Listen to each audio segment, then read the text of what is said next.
Hey guys, Infidel1258 here. In this video, myself and special guest Rick on the Mountain are going to be discussing battle passes coming to Splinterlands, the benefits of what that would entail, and actually we're going to be sharing some kind of behind the scenes details on a pre-proposal that's going through Splinterlands right now that's given to me by Weirdbeard, which will outline the shell of what this could look like. These are just preliminary suggestions. It's definitely subject to change.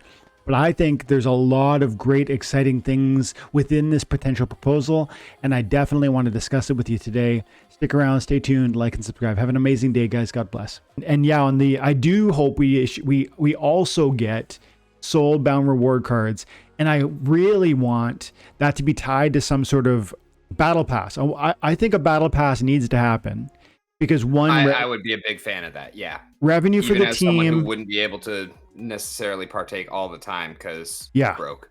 Same. But you know what they could do? Apex Legends does something where you buy it once, it's $20 or something like that, and then you actually, if you use it, if you play it every day of the season, which is a 90-day season, you will earn in-game rewards that allow you to renew that battle pass for the following season. But you do need to be diligent about playing the game as much as possible to hit all the goals they're putting for you. And that would be huge for two reasons. One, it would be sustainable for players with less income. And two, it would create more desire for playing in the game. Now, but it would have all kinds of sort of side, let's say, hurdles for the team, right? You would need to think through the economics of issuing a new asset that might have a real world value for free through a battle pass, whether it was a reward card or whether it was DC or whether it was SPS or, something altogether different. Does it have a real world value? And does that then open up the door to, bot exploitation? That's a question and a concern and maybe a hurdle. But if they can think through that well, and I think that's why soul-bound reward cards associated specifically with the battle pass might be really wise. It would be this huge benefit to you, the player. You would enjoy having that card. It would help you win ranked battles more. You therefore get more financial reward out of using the card, but not as a product of liquidating the card. And so I think, and then if there was, like I say, a mechanic where you get, like I called it Apex points because that's where I got the idea from, Apex Legends. But if we had Apex points, they're not currency really, they're just in-game tokens and they can be spent on renewing your battle pass. And then maybe the battle pass also opens doors to certain battle pass specific tournaments or, it's cool skins that you can earn through play. But then that's the other hurdle. It's a lot of creative demand, right? You'd have to think through skins and new cards and the team would have to have the, I guess, capacity to take on that role. I agree. And I feel like a good way to kind of tackle that would also be, I think that Battle Pass locked behind KYC would be okay. There is a problem with the current KYC system that they're using. It is actually brought to my attention in another stream that a couple of my viewers, who I'm sure are also your viewers, actually have KYC'd multiple accounts, which I feel like it should be one ID, one account. And then obviously, bot farms are still going to have potential workarounds for that because you can get your friends, family, whatever, but you're not going to be able to KYC 10,000 accounts. Maybe you can do 3, 4, 5, a dozen, maybe even 100 at the outset. Unless we're talking about bot farms that are also identity thieves. But I think that would be, I do support more of the game having a KYC optional component to it. Like, obviously, you got to keep ranked play and most tournaments and brawls and whatnot. It can't really, I don't support KYC for that. But I do feel like a KYC optional for more things would actually really help the state of the game. You know what? I think that's great stuff, Rick. I super agree around the KYC stuff. Like, I actually am super anti KYC. I'm like a libertarian. I'm super small government. I hate that government or corporations get in the way and they want to like tell you how to build your house or like, how to run your business or whatever the case may be. And I hate when, games are clawing back my email and trying to collect as much on me as possible. I hate all that. But I think at the end of the day, it's one of the paths to kind of resolving some of the most significant issues around our game. And I think we are currently building Splinterlands to appeal, and Agrid has said this, primarily to blockchain enthusiasts first. Agrid has said that's our primary, our low-hanging fruit, he calls it. And I think he's 100% right. People who love blockchain, who get blockchain, who understand and already own blockchain, Bitcoin, Ethereum, they're the ones that are most likely to take a bite of Splinterlands assets. And we do want to continue to appeal to them. But we can't only appeal to them. And to some extent, when we are super hard anti KYC, what we are doing in my mind is creating a thing where we're saying to real, Bitcoin, enthusiasts, guys who are like firmly anti-government, maybe they're libertarian like me, we're saying we're not going to be like them, like you come be with us, and that's going to appeal to that small group. But we actually, as Splinterlands, a video game, want to appeal to a way wider audience. Video gamers. I 100% agree. Yeah. Like I went crypto first and then found Splinterlands. And yeah, that is the low hanging fruit. But the problem is that we cannot grow on low hanging fruit. We need to be up in the tree working for new players. Yeah. Because we already have a lot of the low hanging fruit. We've already kind of plucked a lot of that dry, and in order to continue to grow, we need to stretch. Mm-hmm. And in order to stretch, we need to make things fair. And I don't think that it is possible nor feasible to actually get rid of the bots. But it is absolutely possible, and probably the best thing for the game, to give humans an advantage over the bots, because the bots already have an advantage. It's called algorithmic play. Mm-hmm. Yeah, I'm with you. And I think make it optional, and then make certain things available to me that make me question whether I really want to. Like, for instance, tournaments that are KYC is a start. They're already doing that. And I think that's a good start. It's like the other day I KYC'd my account, and for the longest time I was like, no way, the KYC get lost. But it was because I wanted to be able to buy SPS, I think, using their in-game thing, and you got a KYC.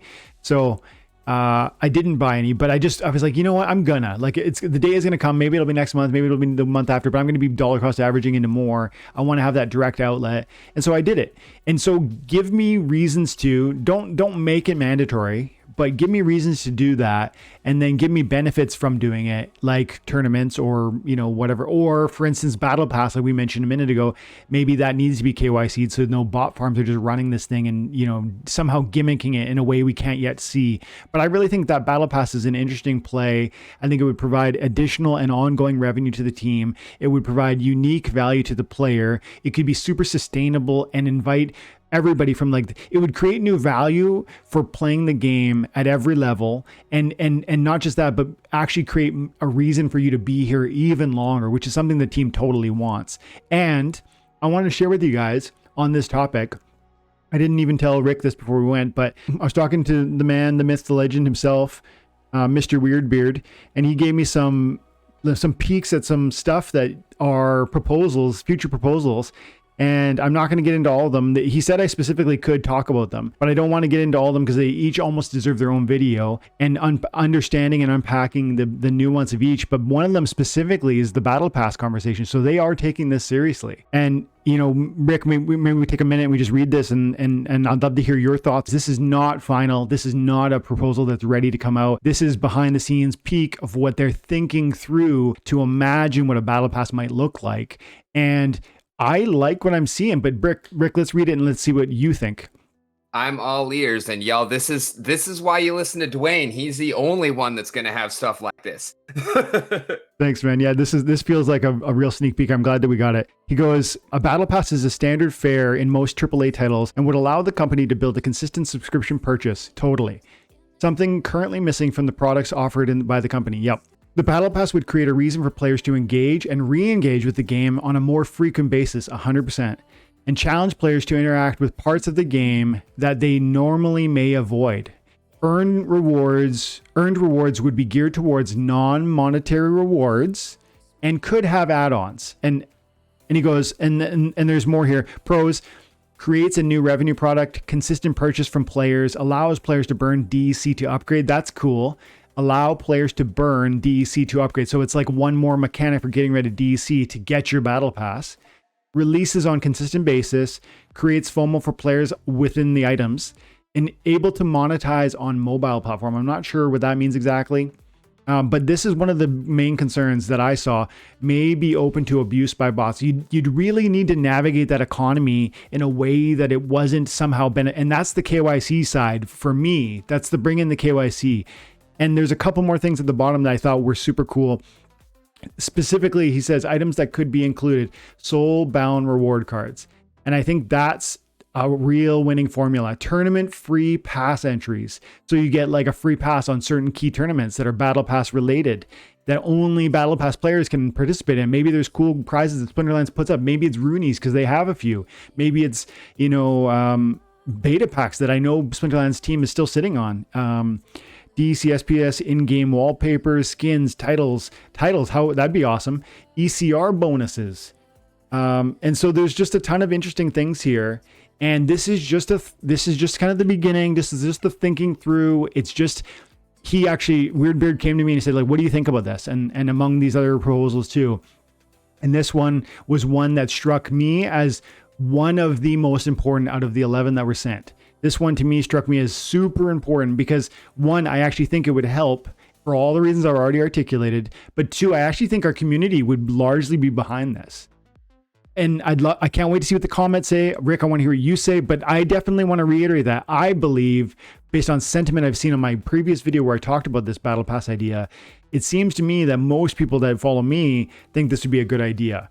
And maybe that's not 100% reflective of our entire Splinterlands audience, but man, I think if even a good amount of people got on board with this, I think this could be a real win in a bear market for our team and the game we love. Rick, what do you think?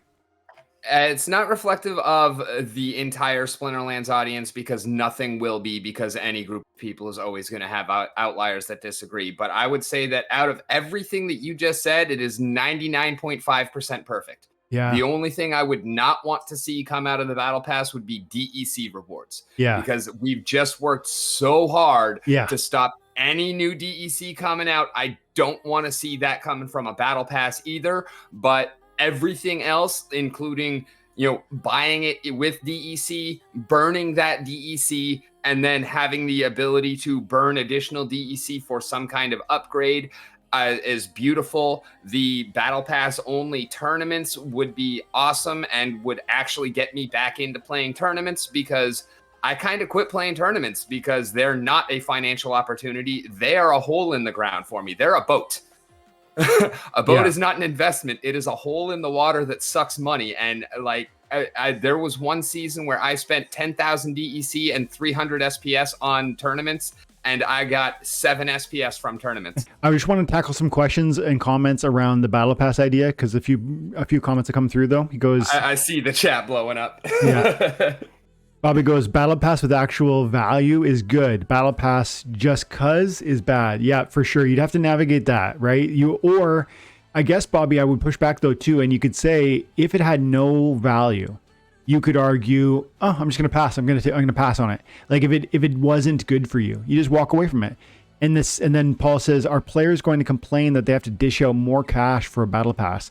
I think some would, and but I wonder. Like I said earlier, first, it could have if it was something like how Apex Legends works, you buy it once for $20 or whatever it is. Maybe it's 30, I forget now. But you buy it once, and if you use it, if you actually play the game diligently every day, with Apex Legends, I have to play probably an hour a day to beat all of my dailies. And if I beat all my dailies, I can focus on my weeklies, because there's daily quests, there's weekly quests. If you're putting in time to achieve those quests and you're playing at a half decent level, I'm not good, but if you're playing at a half decent level, you're going to hit your targets within a half an hour. And then if you do that every day for 90 days, which is the window of the Battle Pass, you find that you receive in-game currency that actually pays for your next month for free. And so it's this thing where your time and attention is being rewarded. Yes, you have to put the one-time purchase in to get it there, but then it's reoccurring so long as you put in the time and attention. So maybe they would complain, but there's a possibility for making that kind of renewable. And you might say, well, then they're not going to get the financial benefit. Why would the team do that? They're not going to see the money because they're not going to see the consistent purchasing. Well, not true, because in the course of creating something like this, you create all kinds of desirable skins, all kinds of new, maybe soulbound reward cards, all kinds of different things that people, I think you'd want to focus on non-monetary assets that then can be purchasable with those in-game tokens. Do you hear me? So like I can renew my battle pass with my time and attention, or you give me this juicy new skin for my favorite card, and I think to myself, oh man, that's gonna spend my money. I won't be able to renew my battle pass. Whatever. I'll buy the skin because I like it that much. And then you get some people buying the token specifically to just get the new skins and to get to renew that battle pass. So you don't have to do that. I think it was Paul, and Paul's like a big fish, but the new guy who doesn't have the $20 every 90 days doesn't have to do that. They can pass on the skin and just renew that battle pass in that way.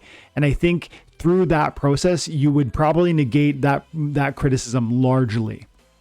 There's more here, but Rick, did you have anything to say on that? As far as like new reward cards and whatnot, I think that the battle pass would be a great way to tackle that with, there is a single card with every battle pass that you are working towards throughout the entire period of that. And then when it switches over, then there's a new card there as well.